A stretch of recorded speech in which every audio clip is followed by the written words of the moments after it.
my dear friends are gathered, and we're just going to be chatting it up about the books. And so I tell you, in this group are some true characters. They are lively, they are spirited, and so it's going to make for a great conversation. All right. And so I apologize in advance if you see me checking my phone. I'm trying to make sure that I'm not missing messages, that folks are getting in. Okay, good. Okay. All right. So I see Lisa. Hey, Lisa. I need some light. Am I good? I need some light. All right. I hear Jasmine in the background. Let me see if I can mute Jasmine. There. Because she's talking to the guests. Can you hear me, Monica? I can. I can hear you just fine. I can see you. I can hear you. Great. So at least we got one over to this side. Yes, I think we have our method now. It's working. So we're just going to give a chance to our other wonderful people joining us. Yes. Okay. Thank goodness for technology. It's great when it works. It really is. And it's a wonderful spiritual lesson when it's doing funny things. So we get to realize how calm we can be. Exactly. And one of the things that I have seen throughout this day, Lisa, is just, allowing things to do what they do and just allowing it to flow, Yep. Some things have worked well, some things have not, but it's been an absolutely beautiful day. So, I was going to ask you, how has this day been for you? It's been full. I know you've been doing a lot of things today. It's been a full day. It's been a beautiful day. Just high spirit is what I'm feeling. Lots and lots of love flowing. So it's been a really, really, really wonderful day. Fantastic. I'm so excited. I think Molly is here, although I can't. Yep, there Molly. She is. Molly's here. Hey, folks, they're coming in one by one. So we'll have everybody here in just a minute. So please, like I said, the invitation now is to share this live with your folks and invite them to join us. I guarantee you it's going to be a great conversation. Mm-hmm. And Lisa, you know what? I'm about to sit back and turn it over to you. Okay.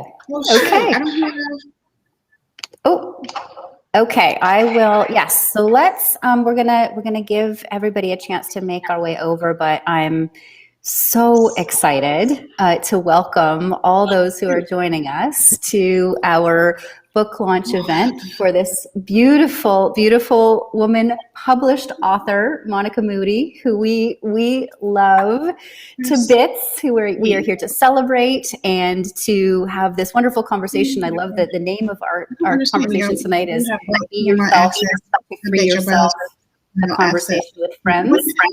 Oh, we have a little bit of... Yeah, we got some chatter. Hold on a second, Lisa. Yep. Jason, we can hear you guys in the background. I'm not sure how to mute you. I know you're just doing your job of trying to get everybody over here, so we can be patient if we need to. Yeah. Just give them a moment here. Oh, it's all quiet. So maybe if we hear more, I'll pause again. But oh, there we go. Now the view is different. All right. So we're here for Be Yourself to Free Yourself, a conversation with friends, which I absolutely love. We have some gorgeous souls joining us here. So, of course, to celebrate the launch today of your book, Monica, Be Yourself to Free Yourself, Awakening to the Life You Are Meant to Live. And I'm delighted. I would you like me to? I was going to suggest I read your bio here. Just to give people a little context who might be joining us who haven't met you yet, because I hope there will be lots. That would be the polite thing to do, I guess. Well, we're going to keep things fairly informal, but while we're just waiting for everything to get set up, we'll do the official thing. Monica Moody is a certified life purpose and career coach, spiritual teacher, writer, trainer, and facilitator with 15 plus years of experience in personal development and coaching. She has trained and coached individuals from all walks of life and helped them to create purposeful paths that honor their true nature and gifts. Monica's work as an entrepreneur has led to features in a number of media outlets, including Ebony and Southern Living magazines, PBS's Real Moms, Real Stories, Real Savvy, and The Rachel Ray Show. And her website you can find out all things about her and the work that she does at owningchange.com. So just a little peek into the beauty of who you are and the official part of we were having a relaxed and fun conversation here, but just a little formality. I'm going to be the moderator here tonight. I'm delighted. My name is Lisa Berkovitz. I am a soul alignment coach, dear friend, avid fan, and supporter of Monica Moody and all that she brings to the world. I adore you, Monica, and you know this. I tell you this all the time. Your special flavor of love and wisdom is so resonant for me. We clearly come from the same planet or something. I don't know. Exactly. Come from the same corner of the universe. Yes, we do. Indeed, we do. So I'm delighted, and we're going to have a fun and flowing time here. We don't have a strict format. We have people who absolutely adore you. So I'm going to introduce. Do we have everybody yet? I'm not sure. Almost. You, Lisa, and we're missing Colette. Okay, because I can't tell if we have everybody. Yep. I'll let you know when they pop on. Okay, great. So in the meantime, I can introduce Molly Purvines, who I see to your left, Monica, dear friend and retreat partner. And Clara Gonzalez, soul sister and special friend. I love these little introductions and descriptions. So I'm super excited to be together with your beautiful. We have two more beautiful women coming to join us, beautiful friends. So, is there anything you want to say before we go any further, Monica? Yeah, I think as we are waiting for you, Lisa, and Colette to land, I just want to. Because I'm assuming that anyone who's tuned in, and I'm thinking that we will be able to see some of the comments in a minute. Yeah, hopefully. So we will know who's here. Actually, why don't we give it a try? Okay. Let me know who's out there, because I can see that we have some folks watching, but I can't see who. So if you're with us, say something in the chat or in the comments, and then we'll see it in our chat section. Exactly. I'd love to know who's here. Let's make sure we can see that. I need to expand to see those messages. There we go. Now I see them too. Okay. Now you can see them as well. I see the chat box. Yeah. So okay, good. It says that's where. Yeah. So if you're out there watching, let us know who you are. I'd love to know who's in the audience. But I've invited the whole tribe to join us tonight. I've been so excited about this conversation. And so I just want to say thank you to all of those who are tuned in. I am assuming that most of you are a part of the launch tribe. And so, we have done the thing. We have done the thing. I have no idea what the rankings look like or any of that, but I am calling this day a win because it's been truly amazing. I recorded a video earlier where I was saying that the goal for today was to share love, to spread love. And when I tell you my people have shown up and we have done just that, so it has been a felt experience. So thank you for that. If you're out there in the audience, I see Diana. So Diana is here. She's joining us. And Diana, you all have to know, is actually my book launch coach. So I can't even tell y'all how fabulous Diana is. And I just owe so much to her. She has been a godsend. So thank you for joining us, Diana. I see Tawana. Hey, Tawana. All right, so we got our people out there. Fantastic. Right, so everybody's here. Where is so we're waiting for Colette. Yeah. Lisa, you made it in. Yay. Can you hear me? My video. Oh, okay. So Colette is here, but we just can't see her. Yeah, you just can't see me. For some reason it's blocked. I don't know why, but that's okay. I'll just keep working on it. Okay. Yeah, because we got to see your fabulous face. So I just want to make sure it's not anything that we're doing on this end. And so if you've tuned in, again, thank you for your the grace that we know that you're giving us, because we're trying to work out some technical difficulties over here. All right. So Colette, Jasmine is suggesting that you might need to close out and come back in. So why don't you give that a try? Hey, Sherry. Sherry Body's in the house. All right. So, Lisa, I'm giving the floor back to you before I get carried away talking to everybody in the audience. Welcome to all of you. Thank you for being here, for celebrating with us. So we're going to have an informal, fun conversation with these extraordinary souls here celebrating this beautiful work that's being launched into the world today. So let's just start with some first thoughts and feelings from each of you about the book. I'm just going to ask this simple question. What was your initial response to the book? And just whatever's in your awareness. Who wants to jump in? Lisa looks like she's ready. I just felt like it was her personified. I feel so blessed to have been witness to this journey. And so there was nothing that I was surprised with per se by the book, because I feel like I've been an amazing person in the back seat of her journey, sometimes in the front seat of her journey. And I just felt like it was truly who she is. And so all of those things that she said in the book, it was just who she is. I've always known her to be an amazing person, always. I always say to her, "You're the baddest woman I know in my age group." Put it in a little context. You're the baddest woman I know in our age group, and I've always said that. And so when I read her book, was so incredibly proud, and I'm like, it's just who she is. It's just who she is. What a beautiful statement. And we did our first introductions before you arrived here, Yulisa. So I'm just going to say that this is Yulisa Bowles that we're hearing from. Dear friend, colleague, and so much more. We know that you have lots of inside information here to be highly qualified to say it's just who Monica is. And I absolutely concur. The voice, the way that the message came through lands as just, I could hear Monica's voice in my head. Who else would like to share what your initial response was? I am going to go ahead and jump in.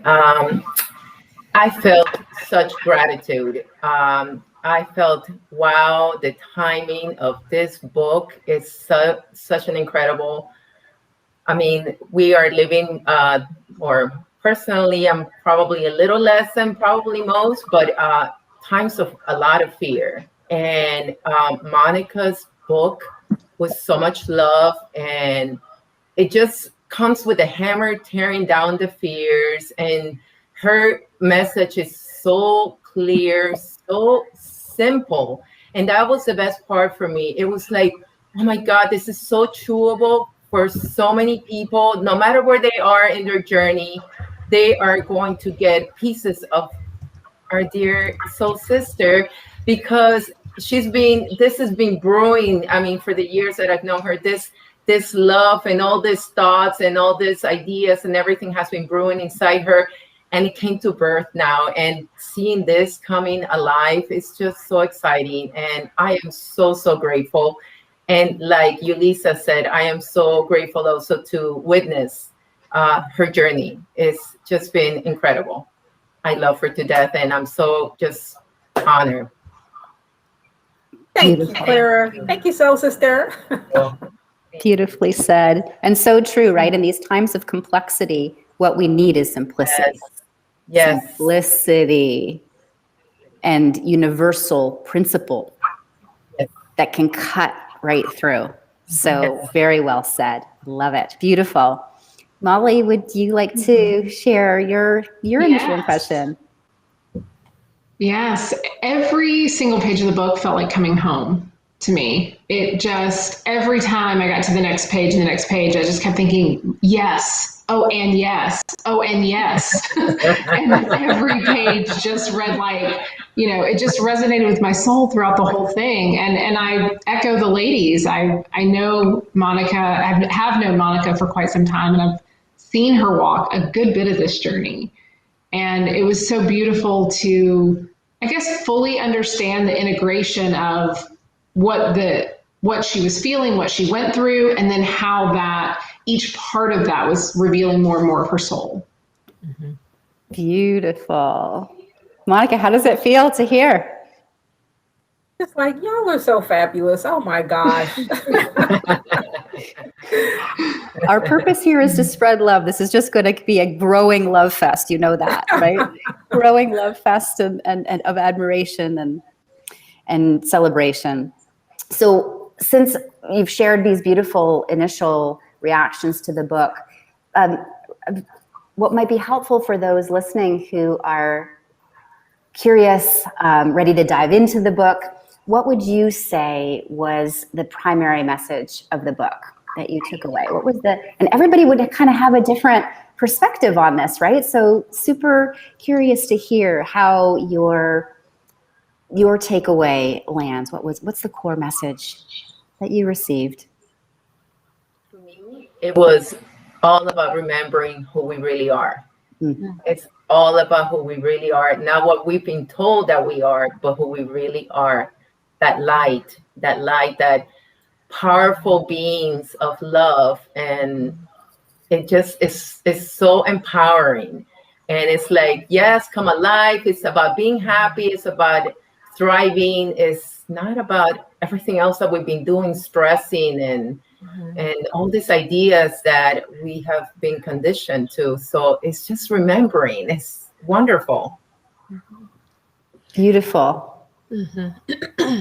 I think for me, one of the things was, I think the book is about, it is knowing who you are, but it's also understanding that it's an everyday process, and that it's intentional, that and in your intention, it's one of those things where even if you fall short the day before, it's okay. Pick up and keep moving, and let's do it again. And some things are going to be harder than others, and that's okay. To forgive yourself and keep moving forward so that you can be your true, authentic self, and just speaking positivity over yourself. And sometimes that's a little difficult. So that's what I took away. Beautiful. And I would concur that the feeling that the feeling that Monica's so successfully imparted is this notion that it's a journey, it's a process, and every single step along the way of the process is part of the process. You can't get it wrong. Right. The challenging bits, the ways we feel like we've fallen off the path or off the wagon, or however you want to say it, those are just as rich, just as important. There's no judgment there. So really beautifully said. Molly. Yeah, so for me, it was holding the vision of the global impact of this. It was the thought of, if everybody was being their true selves, and we all took that personal responsibility, we all walked that out, what a heaven on earth experience it would have to be, because there wouldn't be anybody not being themselves and not giving the best of themselves and not expressing who they truly are. And so it's this global impact that the message can have, that I just hold that in a sacred space. Beautifully said. I resonate so much with that term, heaven on earth, and it's true. And I'm curious about those listening, right? I really invite those of you who are tuning into our conversation here that if you have questions, that you have the chance to type them in the chat and let us know. Because it can almost sound, if you're hearing the feedback so far, this glowing, incredible feedback, if you're hearing it, you might be going, gosh, that sounds too good to be true. Gosh, how can we possibly, I mean, really, come on. You know, we got so many problems in the world. We got so many things burning up, burning down, however you want to look at it. So many people under stress and strain and constant concern of different kinds. And so how is this possible? It almost sounds too good to be true, almost sounds. So if you have, and that might be a question that you have, or there might be another question. So please, we invite you to type in the chat any thoughts, feelings, comments, questions as these shares come up. We would love to hear from you. And of course, to purchase the book, because today we have the chance on Amazon to support the book and receive it at 99 cents, which is unbelievable, the Kindle version available today. So paperback coming out in a couple of days. Is that right, Monica? Yep, it sure will in a Coming couple back days. in a couple of days, but there should be a link, and maybe Jasmine is going to be dropping that in for us at some point here when she has a chance, because I think she might still be trying to help Colette make her way in. So there will be a link coming. If you haven't bought it already, you've got an incredible chance to receive it, the Kindle version, for 99 cents, and lots of bonuses that Monica has generously given as well. So Monica, I'm curious, as you hear sort of the feedback on the primary message of the book, how does that feel for you? I mean, you know what your intent was birthing it. So what's your feeling hearing the feedback? So, I felt like the collection of those 3 responses was perfect. They all nailed it. And actually, I'm going to pause for a second, because I do want to say to Jasmine, please, I know that Colette is having trouble with her camera, but if she can just join us, if we could just hear her voice, we will take that. So please make sure that she knows that she is still welcome to join us, even if her camera doesn't come on. Would not feel complete without her. And I also want to say hello to everybody who's hanging out with us, to Darylyn and to Taylor Armani Moody, my daughter. So, hey, everybody. Thank you so much. Darylyn is my twin. So thank you guys for joining us. So yeah, Lisa, to get back to your question, I think that, like I said, they all nailed it. It's about being tender and extending grace to yourself first and to others as well.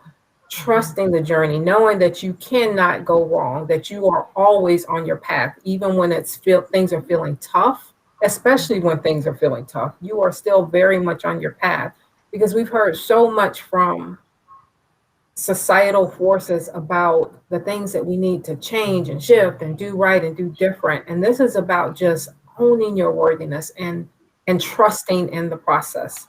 And I definitely want to highlight what Molly shared as well about, what she took away as the primary focus, which is, yes, if we do the individual work, then the collective takes care of itself. It's all about each one of us choosing to be what we've been called to be in this world. And when we do that, then all of the isms, they will start to take care of themselves, because we're showing up the way that we were supposed to. So, yeah. Powerfully stated. There's going to be a question coming after this, but I see Taylor Armani Moody has put a question in the chat here, going off of Aunt Elisa's comment about this work being a daily commitment. What types of tools do you use to recenter and re-encourage yourself when you get off track? Fantastic question. Yeah, so I feel like I should invite Taylor Armani Moody onto this live to answer that question.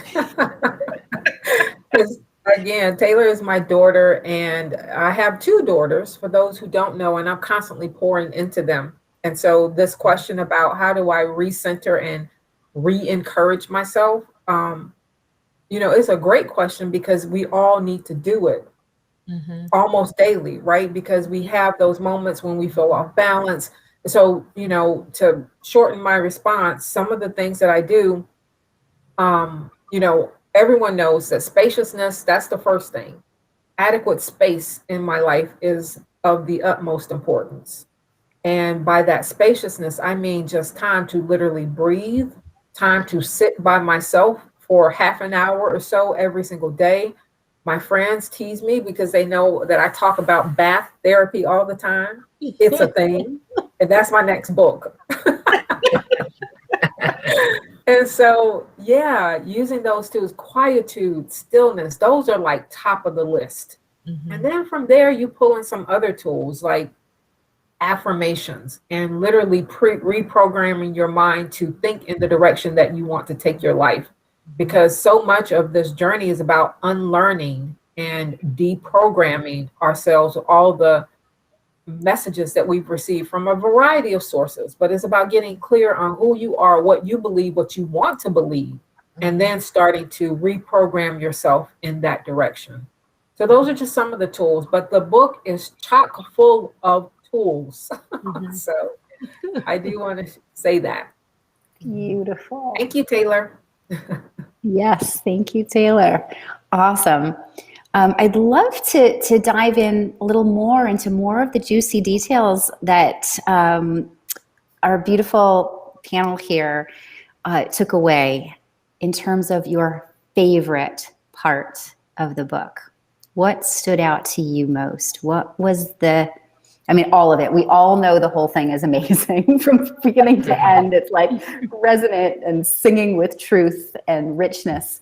But if there was a favorite part, which one would you highlight? So for me, my absolute favorite part was a dependence on anything outside of yourself in order to have peace is relinquishing your power. And that has shown up for me a lot this last week or two. So I think maybe that's why that just jumped out at me so huge.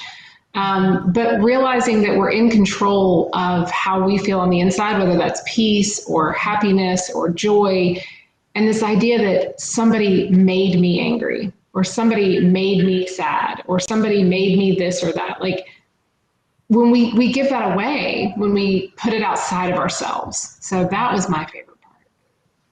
Beautiful. The ultimate in empowerment, true empowerment really brings it all back to us. Beautifully said. Thank you. My favorite part, it's so funny because I literally had an epiphany. I had a light bulb moment and I called Monica and I'm like, oh God. And so, but it's just the shifting, the power of thoughts. And it was just the whole section about the power of thoughts and just shifting your thoughts and how, as you speak things into your psyche, or as you speak things, they manifest themselves. And as I share with you all, Monica is my DFF, my dear forever friend. That's what we call each other. And I feel like I have my own personal life coach, if you will. And one of the things that we've talked about is creating a mantra for me. And so when I was reading that, and my mantra is, I am worthy and it is done. And so that's my mantra. And when I was reading The Power of Thoughts, that whole section just was a light bulb for me. And even things that I thought that I was asking for, God in his infinite wisdom was preparing me for something else. And now that as you open yourself up for goodness, it's automatically it's going to come to you. So that whole section, and just the power of thoughts and alignment, that whole section just spoke to me. Beautiful. Beautiful. Clara? Yes, my favorite part. Well, like I said, hard to pin it down to one favorite, but yes, one that actually I totally love was she quoted James Allen on his book As Men Thinketh. And then she went on to explain a bit more about that, what, he was talking about. And I'm going to say it specifically in Monica's words, because I think they're just so on point and very powerful. She says, if we want to know what needs to be healed within us, we only need to look at the circumstances of our lives. It's this fundamental truth that has led to the understanding that life isn't happening to us, rather it's happening for us. That is so comforting that, we second guess ourselves. Many times we don't understand why things are happening the way they're happening.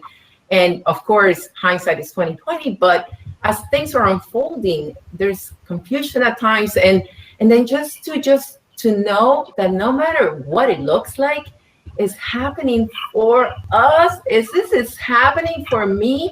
this is going to help me, even if I don't understand it right now. There's just so much comfort and love in that I treasure that. So beautiful. Monica, feelings, thoughts with hearing these feedback? Yeah, I mean it's good stuff because one of the things that I've said repeatedly over the last several weeks is that I understand that the book was written through me, right? And I feel like I can, and this has happened several times because I finished writing the book back in October, and since October, it's been a process of publishing the book. And so I've had to return to it time and time again throughout the editing phase. And then, of course, when you get the proof. And so I'm in and out of the book. And every time I'm in it, I'm elevated. Because, again, I feel like it came to me through me. So it lives beyond me. And so I am nourished by the words as well. And so to hear all of these nuggets that when they landed on me, I was like, oh my gosh, that feels so good. Yes, let's write that, And so to hear that, yeah, the readers are catching that, that's good stuff. So, yeah. Love it. And love that you really see that you were the vessel for it to come through you. And it was as much for you as for everyone else. Do you have a favorite part of the book? I think that there's not a favorite part of the book, but there is a favorite part of the book. Let me explain. So it was almost like, so if anybody saw the Colette, hey, wait a minute, you got to unmute yourself. So sorry. Hey, you made it. You made it. God is good. But God is good regardless. So glad you made it back. And you have not missed a huge part of the conversation. So your presence is right on time. So in terms of like my favorite part of the book, I was about to say, so if any of you saw the recent movie about Billie Holiday, where Andra Day plays the role, where she plays Billie Holiday, she talks in several interviews that she did. She talked about how she almost didn't want to accept the role because she didn't want to do Billie Holiday a disservice. And she didn't want to do a disservice to Diana Ross, who did just a phenomenal job of playing Billie Holiday. So for me, I know this might sound strange, but I felt that way about Love and Grace.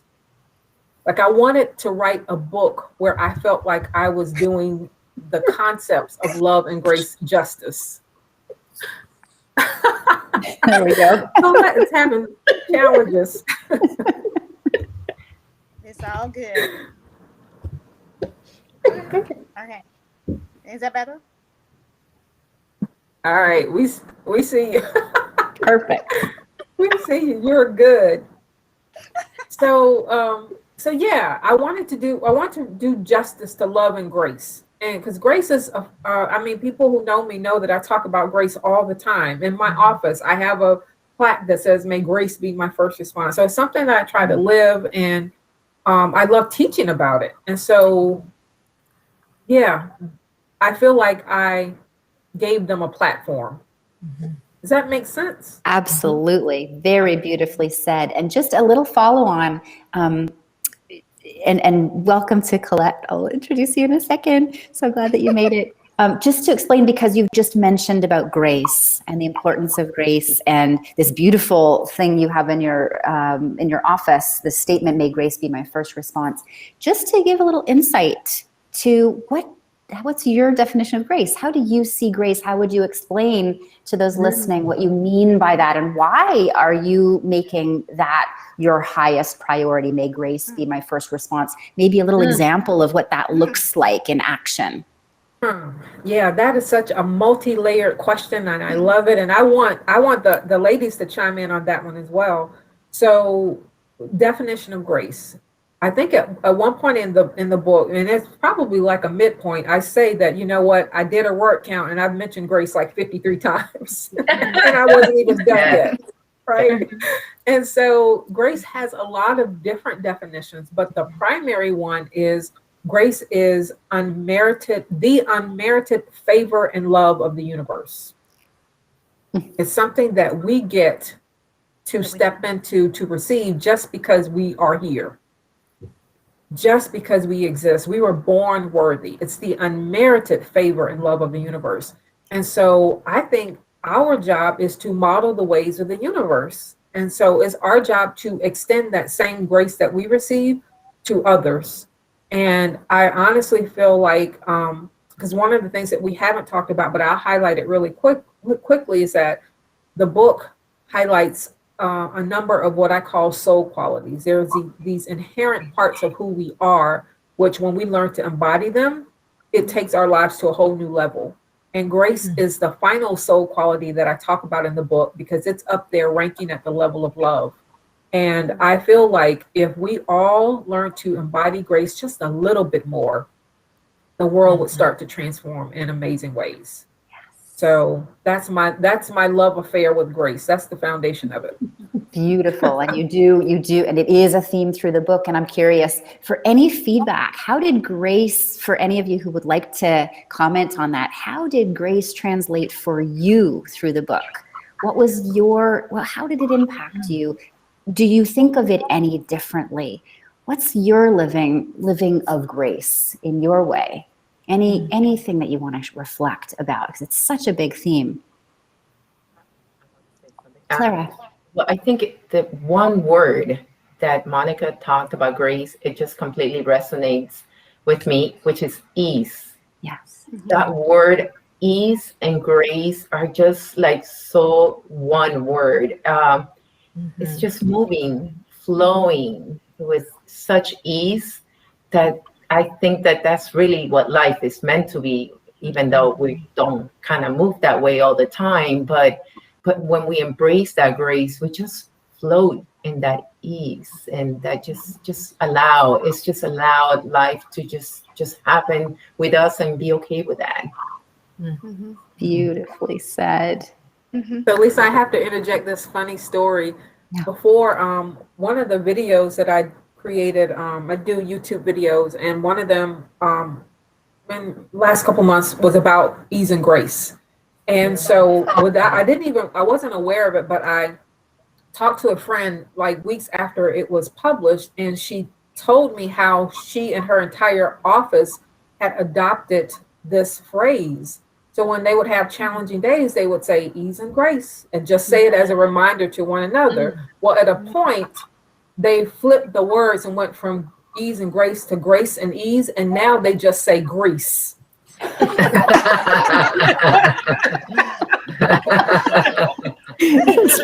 and I thought that was just brilliant. So shout out to Team U for sharing that with me. I love it. Well, and so I love this, and I would love to hear any other comments on grace, but just to formally welcome Colette, because it took a minute for you to arrive. So Colette Edwards, dear friend of Ulisa's, who Monica says I selfishly claimed for myself. So we're so glad you're here. I'm glad to be here. I'm glad to be here. Awesome. Awesome. Sorry it took me so long to get in, but I'm truly honored to be a part of this. It's amazing. When I think about this book, and I have a friend who wrote a book, okay, but an amazing book, but also she's coaching the world now. Not only is she just coaching people that she comes in to contact with, but the world now gets to actually read her work. And, I feel like that it's a journey. It's a true journey for her. And I'm just so honored to be a part of it, but to know someone who just has all this ease and grace and things that exude her and who she is as a person. So, and I just thank you so much for having me here, even if it's only for a few minutes, but thank you so much. So beautiful. I love you, Colette. So beautiful, so beautiful. And just a quick welcome, because I see more people joining us in our Yes. audience. So welcome, Shanice, Hey, Janawa. Shanice. I hope Hey, I'm Genoa. pronouncing your names correctly. Genoa. Welcome, welcome. It's Genoa. Genoa, Genoa. Je ne sais quoi. Hello. Genoa, where have you been? It's so good to see you. And Shanice. Hey, Yay. everybody. Hey, everybody. Welcome, welcome to our fireside chat. Greece, our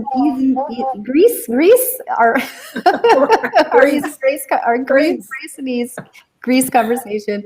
Love it. Anybody else want to comment on grace as a theme? Because it's just so before we move on, because it was such a powerful. I would love to comment on grace. It's one of those pieces where when you talk about the impact of the book, different parts in there, grace was a significant one for me as well. And more so because when I originally talked about how you move through life, and if you fall, you get up and you keep moving, and it was grace that it is continuous. That grace is not, even if you try to get away from grace, it's not going to let you get away. In that your extension to others and your receipt of it, and just ensuring that you extend that to anybody, even when you perceive them to have wronged you desperately, or someone that you love. I am a person that is, if you're in my circle, I'm very, very, very protective. I'm very protective to the people in my tribe. And when I feel that one of my tribe members has been wronged, I struggle with extending grace. And in that section, it was something it just convicted me. I'm like, digging deeper and doing better continuously. It's an everyday. And it's a line in there that Monica talks about. Sometimes you have to start over every day. And so that was at the top of my comments, but that's what I would love for grace to be easy all the time. But sometimes it's hard. Mm-hmm. Indeed. Mm-hmm. Beautifully So good. said. For some reason, the phrase "you can't outrun grace" came to mind as you were talking. That's essentially what you're saying. Can't outrun Yes. grace. Yeah. Yeah, to me, it's moment to moment forgiveness. That's kind of how I would define it. It's just that for yourself, for others, it's just that moment to moment forgiveness as you move throughout the day. And so that's how I think of grace. Yes, beautifully said. Awesome. Lovely. We do want to encourage questions and any input from those listening. Thank you so much for joining us here. Welcome, Christy. Just welcome to everybody. If you haven't said hi yet, please say hi to us. Let us know you're here. We want to include you, and any of your comments, any of your questions. We'd love to receive those. And for those who have not yet purchased the book, you can do that. It's on Amazon, and it's on Amazon today, Kindle version for 99 cents. With so just a fantastic. We're so excited that this beautiful work has been created and birthed today. So there should be a link coming to that if you haven't seen it as yet. So Lisa mentioned about the impact of grace, and that was another thing that I would love to check in with each of you on is what was most impactful for you in the book? I'll start. Great. For me, the role of surrender as we unfold. And it's important to understand that a lack of surrender actually puts us in the way of a breakthrough. And it's almost like, God can't manage it because we are fiddling with it, if you will. And what I've learned about surrendering is that it can be hard when you're in the storm. When you're in the storm and you really don't know what to do, you're just trying to fix it yourself. But the truth of the matter is, we can't fix it ourselves. We cannot carry that burden with us. We have to give it to God, to have him, allow him to manage it. And the thing about it is that sometimes we pick it up and then we say, okay, God, we give it to you. And then we pick it back up again. And we're doing this tussle. We're doing this tussle. And basically what we need to do is just surrender all of it, everything, and say, God, I give it to you.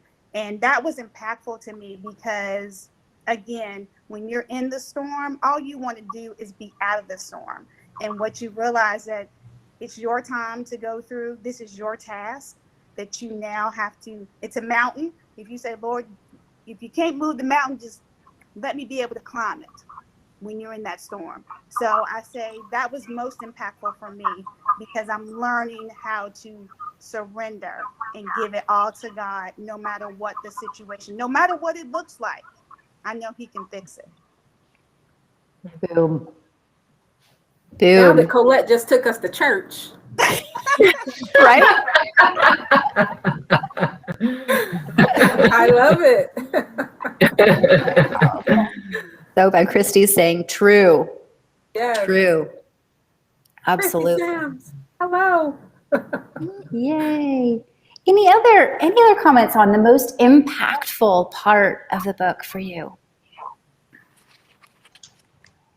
For me, it was when she talked about the concept of being in flow, and specifically how she talked about feeling out whether you feel like you're in the downstream or in the upstream.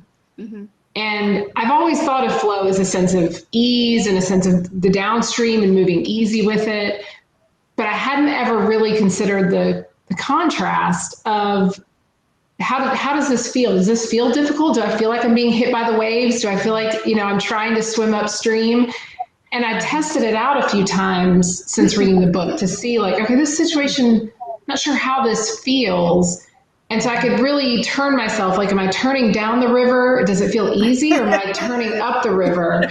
And it allowed me to feel it out more and get a better sense of what felt true to me, being able to toggle between the two sides. And so that was extremely impactful and not probably intended as a tool per se, but it will be for me moving forward. Right on. I feel like I love that, Molly, because that's something that I use almost daily. And you're right, I didn't list it as a tool, but it is a powerful one. So, thank you for spotlighting that. Beautiful. I think that's one of the most rich things about this book is so many golden nuggets, so many tools, so many facets, so many ways that it can be received for exactly where the person is. So that's really well highlighted. Anybody else want to comment on the most impactful part of the book? I think for me, most impactful, it always feels like, I don't know if this is the most impactful, but as you said, there's so many tools. And this particular one, Monica listed different ways in which the ego tries to control us. Ooh. And that was just so incredible because it's like this simple little items that she listed, are constantly robbing us from thriving, from our happiness.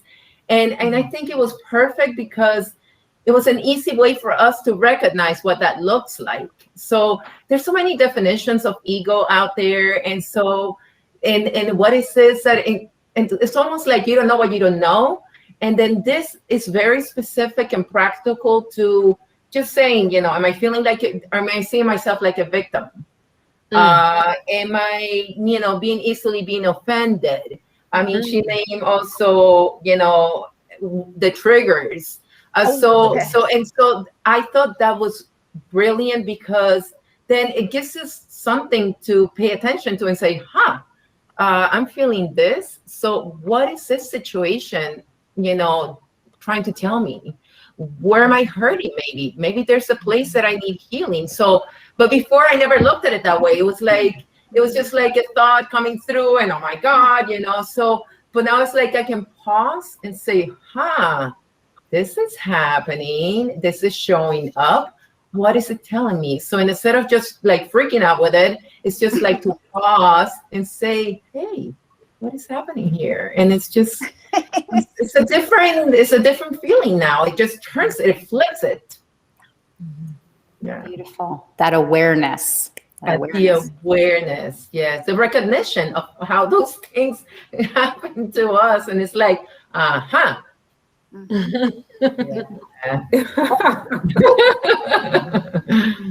Beautifully said. Monica, anything you want to comment on? How are you feeling in your body here and all this? First of all, I'm like, I want to read this book.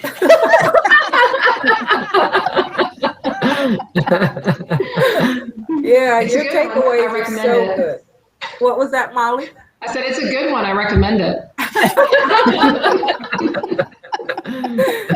Your takeaways are so good. I mean, I'm just literally basking over here. So thank you so much for everything that you guys are sharing.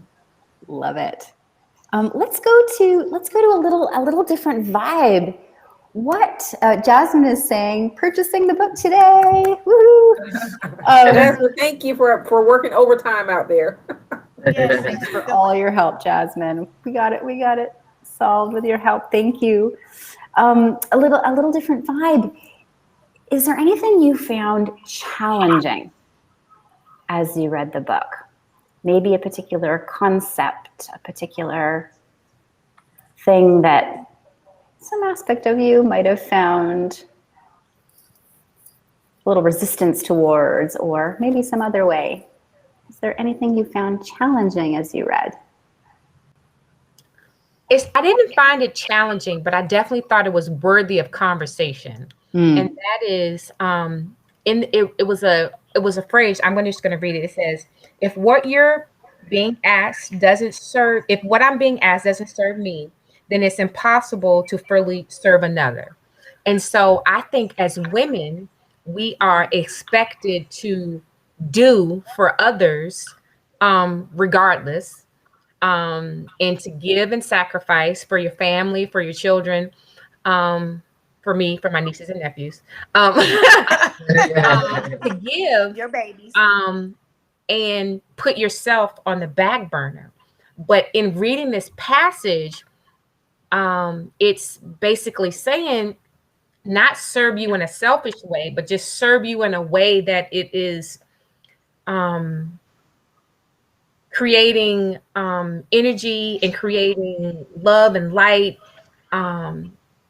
in your spirit, in your soul. So then you can give it in a way that doesn't become, you're not begrudged to do it.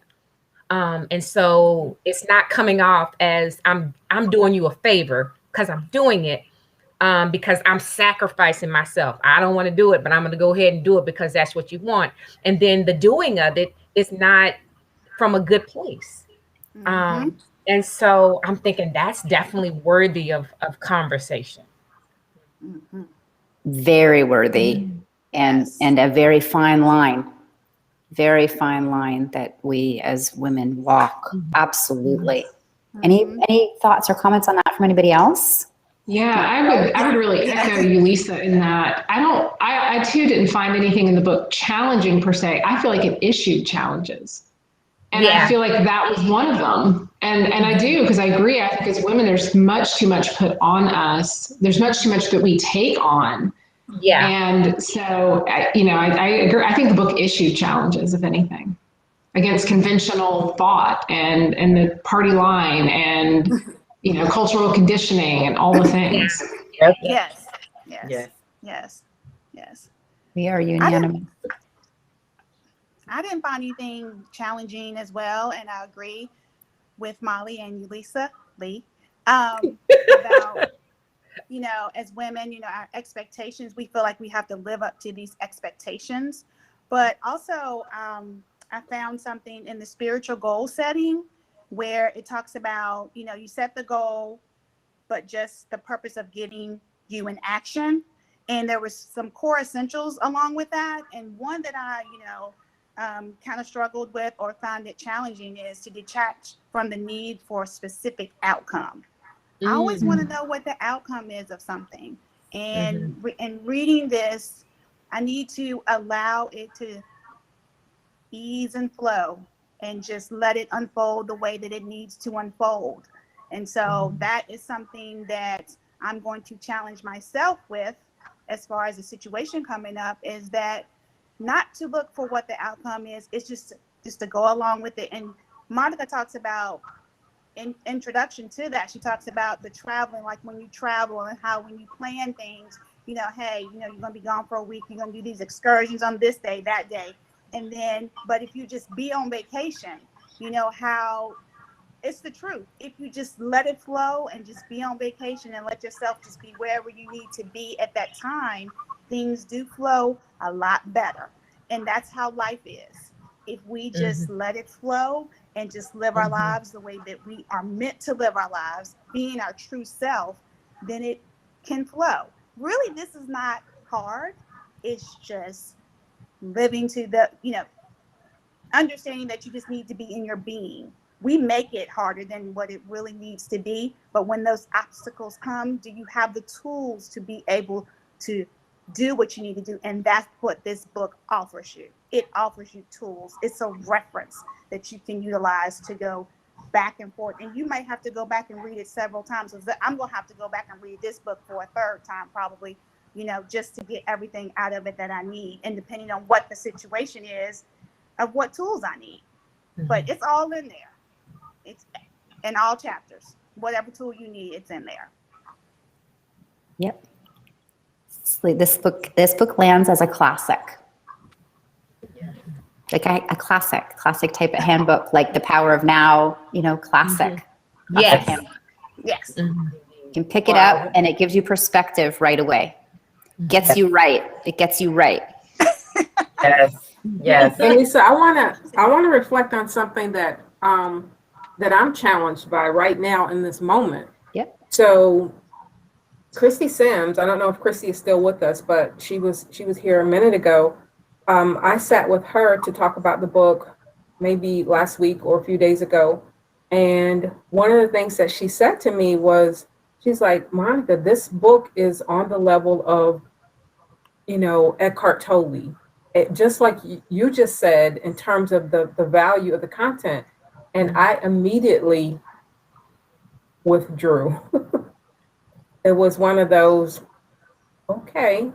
And so for you to just say what you said, Lisa, again, I'm having one of those moments where I felt myself shrink. And so, you know, I feel like I have to sit with myself and say, why not?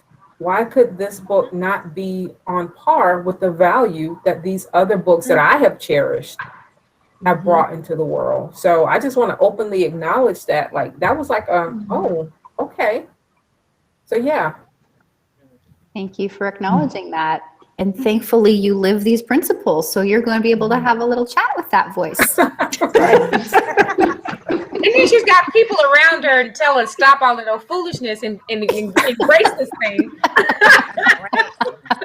And embrace this thing because you are amazing. This book is awesome. And I've sent it to like everybody I know. Go ahead and buy it today. Thank you, folks. I appreciate it. Please do go ahead and buy it today. The link is there in the chat. Yes. Like, don't miss You out. know, Diana, Lisa, let me tell you, Diana had said, Diana is she was here a minute ago, and she is the book launch coach that I've been working with. And she had said that she might have an announcement for us about the ranking of the book. So I'm hoping that we'll get some information before we finish. Okay. Amazon has been a little slow with the updates today, so she didn't have anything as of, you know, recently, but fingers crossed we'll know something soon. Fingers crossed. Beautiful. Beautiful. So exciting. Okay. We look forward to hearing And I'm curious, one of the things, you know, just on the, to wrap up on the subject of challenges, and we've touched on it already earlier in different ways, but I want to kind of circle back. You, Lisa, mentioned earlier about the application of grace, and that there are times, let's say, if a loved one, you know, there you have this protective quality, right? That if something happens with a loved one, to extend grace, it could be a challenge, can be a challenge. And because of the world that we're living in, I'm curious about application of this work, the tools, the living of these tools to like big world issues. And you touched on it, Monica, earlier too, by saying when we each change ourselves, it has an impact on the world. And so I would love to hear from anyone who wants to comment on that we have big challenges in the world. And what do you see as the link between living these principles and being able to handle some of these big things in front of us? We have a lot of issues, health, race, you name it. It's going on right now, right? We're in the middle of a breakdown of many of the systems, many of the, so I'd love to just hear from, because this is where the rubber hits the road, right? How do you see the link between these practices we take on individually and the impact it has on the bigger issues in the world, so that we can feel that because a lot of people feel that it's selfish to take time out, to rest, to have spaciousness, to do these reflections. I don't have time to do these, right? So can we share perspectives here from anyone, and Monica, around the direct link between this application of these kinds of tools and the way it impacts the big issues in the world? Yeah, I'm like, I want to hear what y'all have to say. Yeah. For me, I think the chapter on love and racism actually stood out pretty profoundly for me. There was one particular passage that Monica mentioned, and it's not something I experienced, so I had to try it on with different hats for myself. But even just to hear the impact of it land. So the passage said, "We must be keenly aware of the damage we do to our kids when we, in our noble desire to protect them, lay the weight of the legacy of terror at their feet." And what she was referring to is this story, or this telling your kids the story of what it's going to be like to be African American in this country, and letting them know from their childhood what they can expect, and sort of setting them up, in her words, for sort of this failure of being less than. And it was really impactful to think about what we teach our kids about racism, or about poverty, or about being a particular gender, or being a particular anything, and how we kind of go ahead and tell them, like, oh, sorry, this is how it's going to suck for you. And so for the racism part, it wasn't a hat I can wear, but I did sit with the messaging I got as just a woman. You're going to be subservient. You're going to be less important. You're going to make less money. The things that I was told as a child, like, here's how you're going to live less than. Good luck with that. And we do it to protect, but wow, we do so much more damage. And I thought about, like, these clean slate humans coming into the world. And what if we just didn't tell them some of these stories? What if we didn't lay these things at their feet? That's a huge conversation in so many realms that can be happening. Powerful. I have to say that is something that also got my undivided attention in many ways.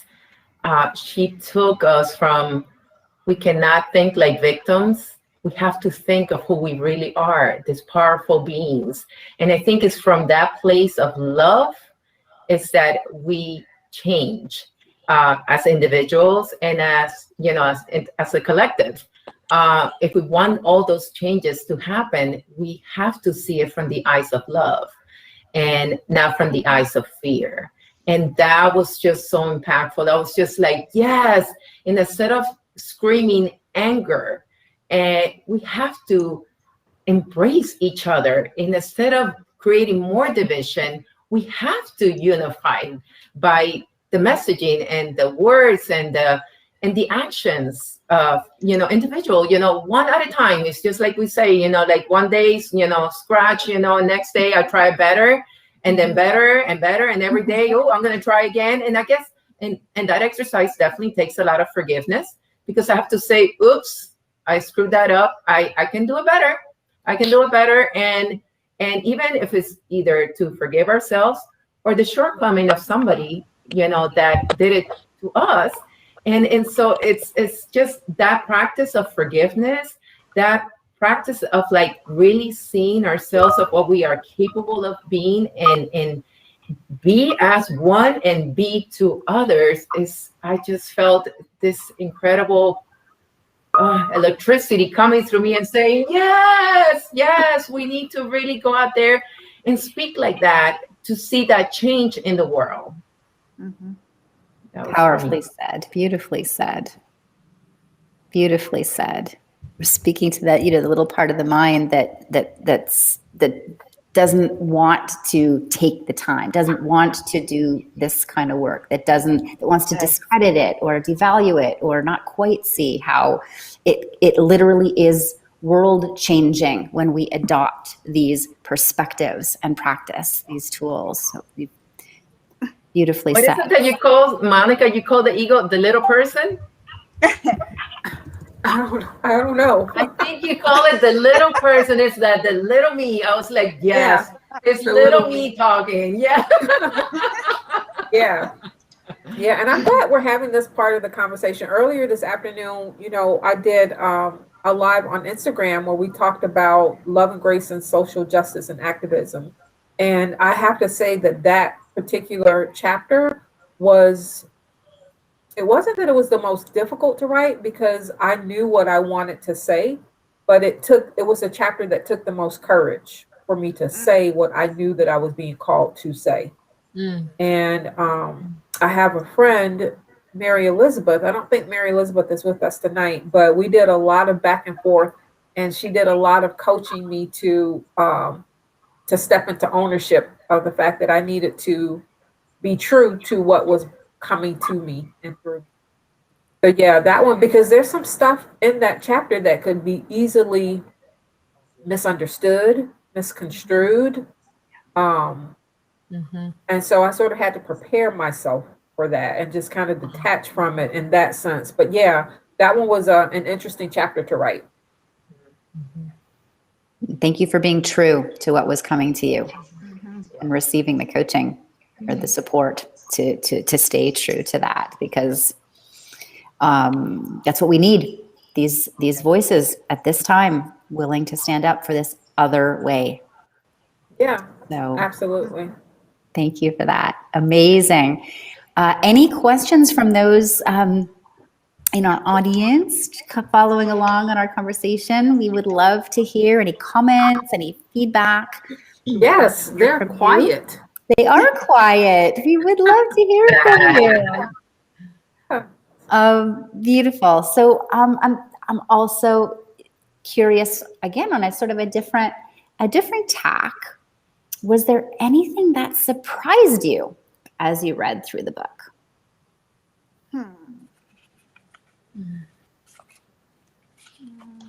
So I have a funny little story about how the book surprised me. So the universe has always spoken to me through the written word. So it was absolutely on par that I would pretty much be in the chapter of love and work when my perfect little soul teacher, my daughter, came bounding through the house and taught me a lesson. So in the love and work chapter, Monica talks about there can be one version of you that shows up at work, and then this whole other version of you that shows up everywhere else, and how that really causes this duality within your soul. So about the same time I'm reading this and I'm thinking, oh, yes, of course. My daughter comes in and she has lost her job and she is indignant that she is going out today and buying hair dye and she is dyeing her hair and that's the end of it, some bold color. And immediately I went, whoa, whoa, whoa. Don't you want to wait until you've applied for jobs and found out which jobs are going to accept bold hair dye and, wait. And I'm like, don't you want to wait to see if you need to conform? And she says, it is 2021 and I want to be me and I'm only going to apply to jobs that allow me to be me. And I was like, wow, I'm right in that chapter right now. I just got schooled. So that was a good one. Love it. Love how the universe does that. That's so perfect. Great story. Anybody else on any surprises? I had a little surprise. I think we talked about this a little bit earlier about the ego and how I read some of those questions and I thought to myself, my ego is in the driver's seat here. I need to get the keys back. It's a self-awareness. Self-awareness. It was shocking because to learn what the ego means in this context. We have, our other definition of what we think ego is, but in this context, the voices in our heads, our experiences and things of that nature. And then also with the ego, it lives in two places. It lives in the past. It lives in the future. And, sometimes it's hard not to look back or to look forward. But when you're aligned, as Monica says, if you're aligned, then you stay in the present. So just learning that is just, it sounds simple, but it was surprising to me, especially about the ego. The ego really was a surprise to me, and a good surprise, but it also was an awareness for me. And now I can take the keys back when I want to, because as Monica says, it's okay to, it's recognizing it when it is in control, when you're triggered or when something happens or, whatever, just recognizing it in itself and saying, okay, time for you to go. Let me get that back, Right on. Good. So good. And there are some great questions through the book to help with awareness. Certainly. And I thought I was getting through some of them and going, no.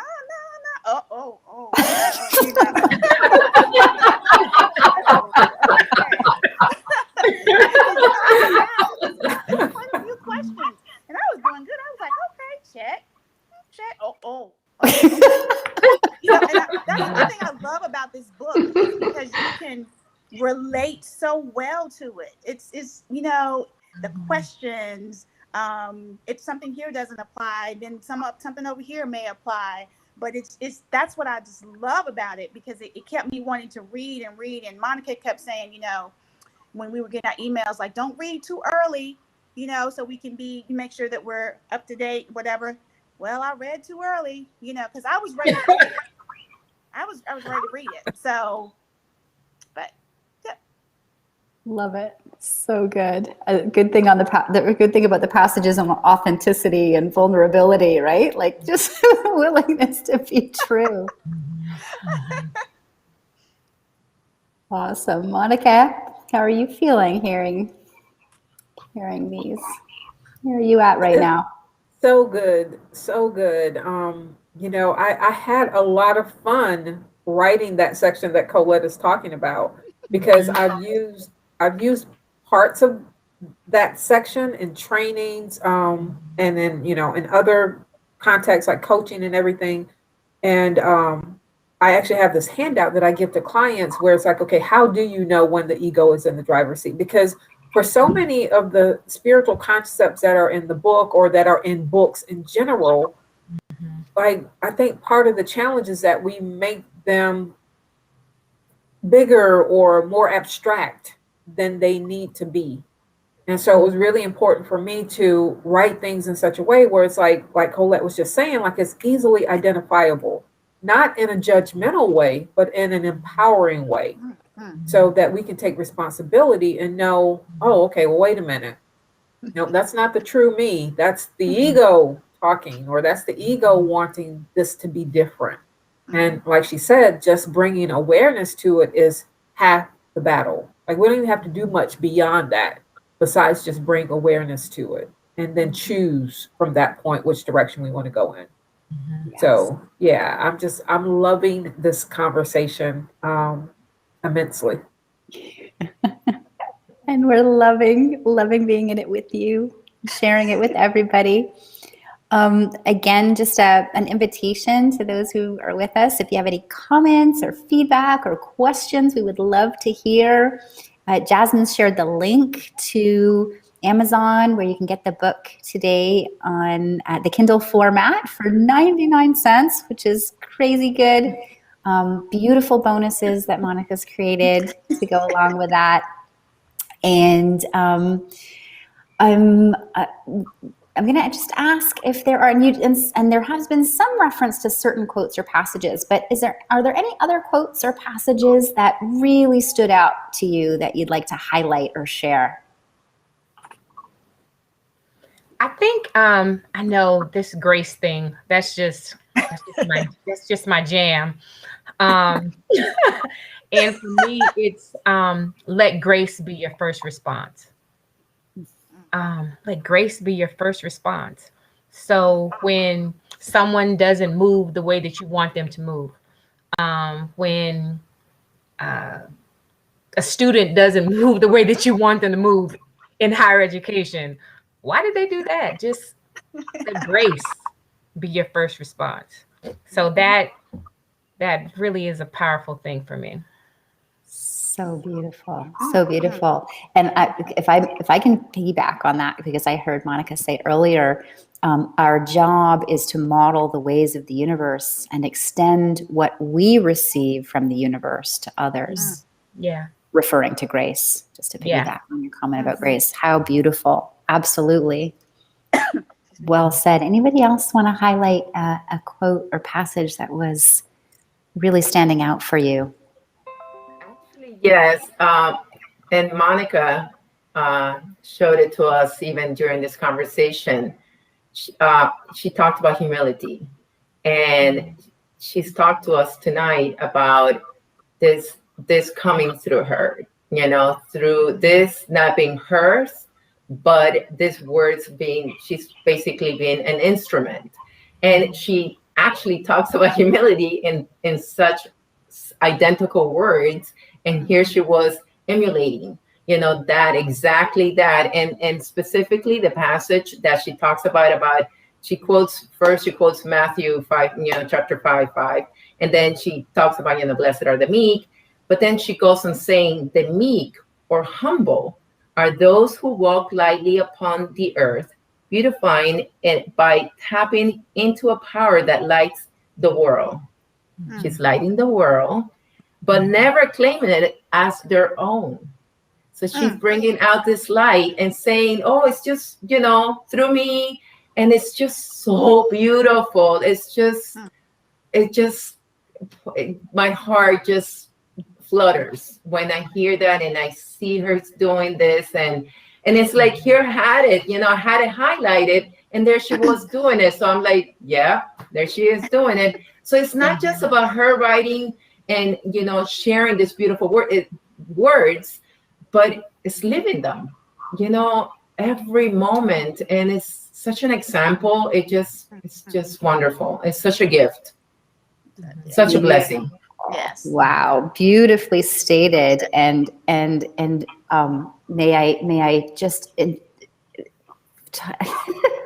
segue from that, because this is the quality of teaching that is coming through this book, and it's reflected in the big celebration that Diana has just posted in our chat. The book is right now sitting in the top 20 Kindle books on these bestseller lists: Faith, Spiritual Healing, and Women's Personal Spiritual Growth. Woohoo! Awesome. Beautifully, yes, beautifully done. And we do, Amazon's ranking system is running very slow, so we expect higher rankings yet this evening. So thank you, Diana, for the wonderful news. Congratulations, Monica. Thank you. So Congratulations to us. Congratulations to the whole tribe. It takes a village for sure. I had a suggestion, Monica, for that's actually perfect that we received that info, and I have a suggestion for how we might close our circle. So I'm gonna defer to you if you're feeling that there's anything else you want to share, ask, invite before I offer my closing question. Lisa, I am, if this is full, I'm just like overflowing at this point. So this conversation has been so rich and so wonderful. This day has been rich and wonderful. So I am good with whatever direction you choose. Totally trust it. Right on. Okay, beautiful. Well, and is there anybody, before I pose the question that I have in mind, is there anything that any of you beautiful souls want to, one more, hold on. Diana says we are also on 6 hot new release lists, which is for books published in the last 30 days. Love it. What? We got a hot new release. I love it. Amazing. Amazing. So anything burning that you want to say before I pose the final question? Impressions, questions, anything on your heart that about the book that you want to say before the final question?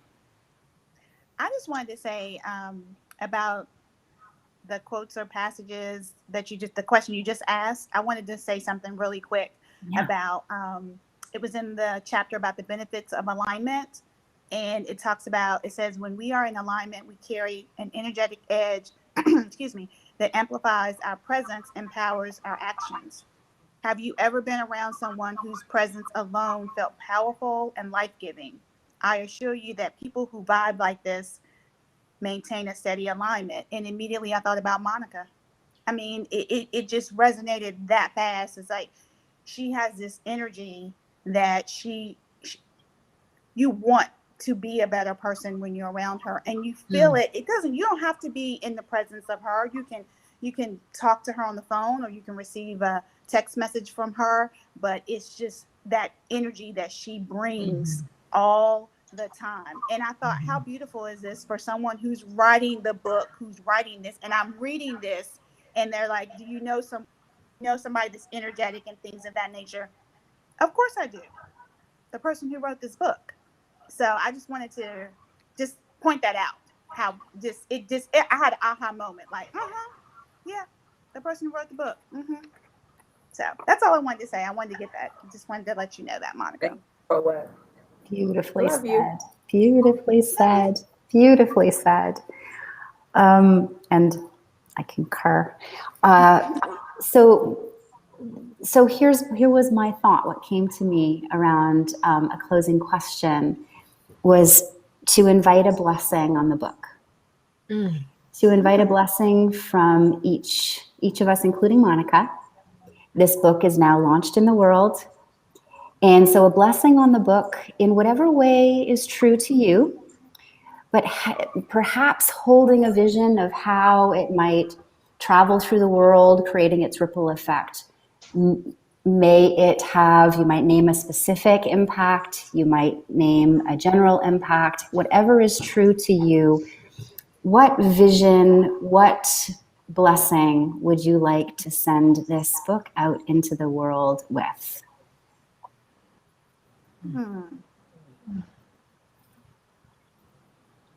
The first thing that popped into my mind was may have wings. And just seeing it traveling the whole globe, multiple languages, millions of copies sold, all the things, because it just has to reach all the people. So may it have wings. Beautiful. Seeing that, maybe as each of us speaks, perhaps just holding that vision, carrying it through our mind's eye, sending it with our blessings. I see a lot of healing through this book. I see a lot of souls finding their way back to their real self. I see love pouring out of people's hearts. Like It's meant to. Beautiful. Beautiful. Seeing and feeling that. Yes. Awesome. Colette? I would like to send a blessing for every morning when I wake up. I'm just thankful to see the sun shining. And I just want this book to continue shining its light on everything, everybody, this world, everyone that can read it, that they will be touched by the light, that the light will just continue to keep shining through. We all have a light. And I'm hoping that when someone reads this book, that they'll understand what their light is. We all have a journey in this world that we live in as far as walking it. Just continue to keep shining your light.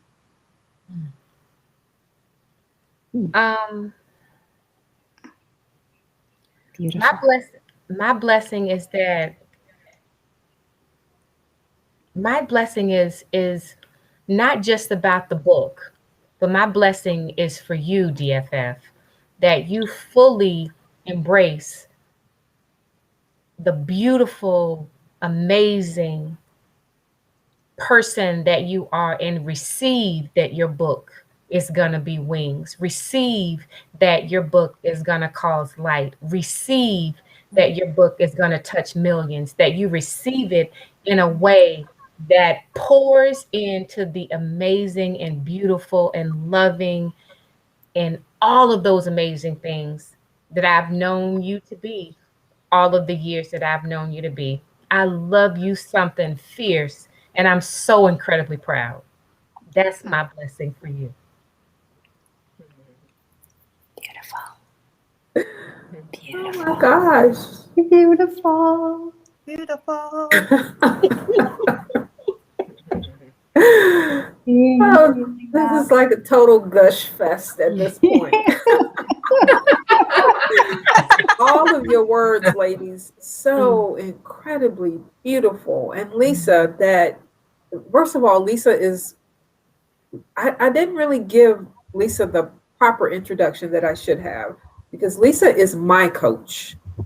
And she is nothing but a divine channel. And so what she just did right there is how she lives, by following her own guidance for what is coming true, what is coming through, and what is true. And she delivers it in such an obedient way. And so thank you, Lisa, for opening to just what happened in these last few minutes for this whole segment.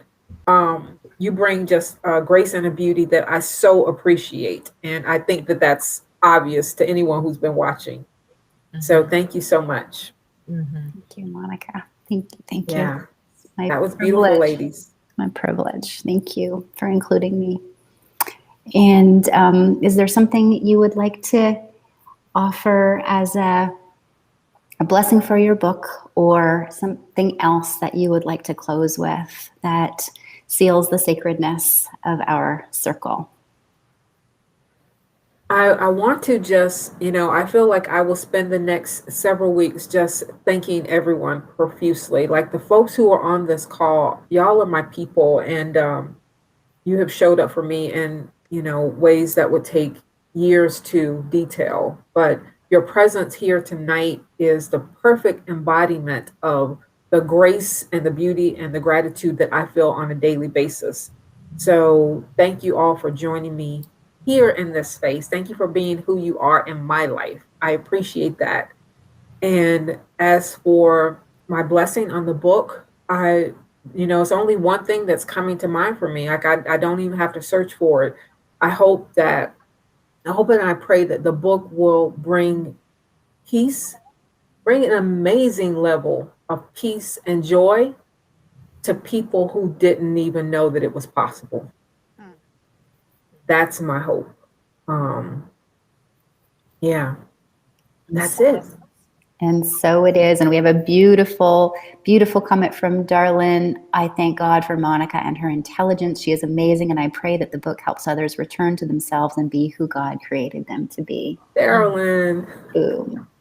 Thank you, Darlene. So Darlene is one of my former coworkers at this point. She just left the position a few weeks ago, and we are born on the same date, February 17th, and so we call ourselves twins. But the hilarity behind it is I'm 5'10" and Darylyn is about 5'2". But we're twins, we're sisters. Thank you so much for that blessing, Darylyn. I love you. So beautiful. Thank you. Thank you to Jasmine. Jasmine. Yes. So much love to you and gratitude. Yes. Thank you, Jasmine. You did it. Thank you. Thank you to each of you. What a joy to be with each of you in this circle. And yeah, may this book reach every soul for whom it can create the highest and best, whatever is true to their soul. So lots of love from me. And I'll leave the final word to you, Monica. God bless all of you. I love you immensely. And thank you to everyone who tuned in. I know we ran a little long tonight, but you stayed the course and you were with us the whole time. So we appreciate it. And I hope that this conversation was a gift to you as well. Yay! We'll keep you posted on those rankings. Yes. Thank you, Diana. Thank you, Diana. Bye, everybody. Much all right. love. Bye, folks. Love you all. Bye.